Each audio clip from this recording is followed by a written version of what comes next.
নিয়মিত যানবাহন তল্লাশি অভিযানের মধ্য দিয়ে আনুমানিক 1 লক্ষাধিক টাকা অর্থমূল্যের শুকনো গাঁজা সহ বিহার রাজ্যের ভাগলপুরের বাসিন্দা দুই যুবককে তেলিয়ামুড়া থানার পুলিশ আটক করতে সক্ষম হয়েছে। ধৃত দুই যুবকের নাম রবি কুমার এবং ওমনাথ যাদব বলে জানা গেছে। সংশ্লিষ্ট বিষয়ে তেলিয়ামুড়া থানার ওসি জয়ন্ত দে দাবি করেছেন, পুলিশ যখন ত্রিশাবাড়ি এলাকাতে ভেহিকেল চেকিং করছিল তখন সংশ্লিষ্ট দুই যুবক পুলিশকে দেখে দৌড়ে পালিয়ে যাচ্ছিল। এই অবস্থায় পুলিশ তাদের পিছু ধাওয়া করে আটক করে এবং তাদের সাথে থাকা কাঁধের ব্যাগ তল্লাশি করে শুকনো গাঁজা ভর্তি 21টা প্যাকেট উদ্ধার করে। পরবর্তী সময়ে ডিসিএম এর উপস্থিতিতে সমস্ত ফর্মালিটি পূরণ করে তাদেরকে আটক করা হয় বলে ওসি দাবি করেছেন। ধৃতদের বিরুদ্ধে প্রয়োজনীয় ধারা অনুযায়ী ব্যবস্থা গ্রহণ করে ঘটনার তদন্ত কাজ এগিয়ে নিয়ে যাওয়া হবে বলে ওসি জয়ন্ত দে জানান। এখানে উল্লেখ করা প্রয়োজন, সাম্প্রতিক সময়ে তেলিয়ামুড়াতে গাঁজা সহ বেশ কিছু ধরপাকড়ের ঘটনা সামনে এসেছে। ধৃত দুই যুবক তেলিয়ামুড়া থেকে রেল ব্যবহার করে ভিন রাজ্যে যাওয়ার প্রচেষ্টায় ছিল বলে পুলিশের অনুমান।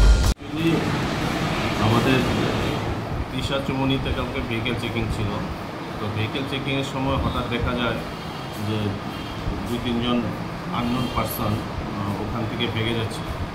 পুলিশ দেখে, তখন পুলিশ ওদেরকে চেস করে, তো চেস করার পর ওদেরকে ডিটেন করা হয়। ডিটেন করার পর ওদের পিঠে ব্যাগ ছিল এবং একটা হ্যান্ড ব্যাগও ছিল। তো হ্যান্ড ব্যাগটা ওরা ফেলে দিয়েছিল আর পিঠে ব্যাগগুলো ফেলতে পারেনি। তখন ওদের চেস করে ধরার পর যখন ওদেরকে সার্চ করা হয়, সার্চ করার সময় ওদের কাছ থেকে 21টা প্যাকেট 21 প্যাকেটস অফ ড্রাই গাঞ্জা পাওয়া যায়। তো অ্যাকর্ডিংলি সমস্ত ফর্মালিটিস মেনটেন করা হয় in presence of DCM Teliamura.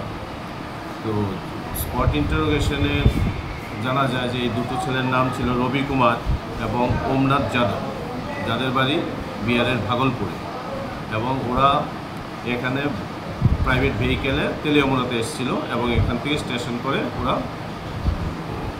ওদের বিহারের দিকে যাওয়ার কথা ছিল।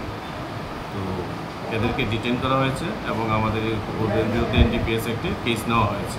ওদের কাছ থেকে টোটাল আমরা 21 কেজি গাঁজা উদ্ধার করি, তো যার আনুমানিক বাজার মূল্য এখন প্রায় 1 লাখ টাকার মতো।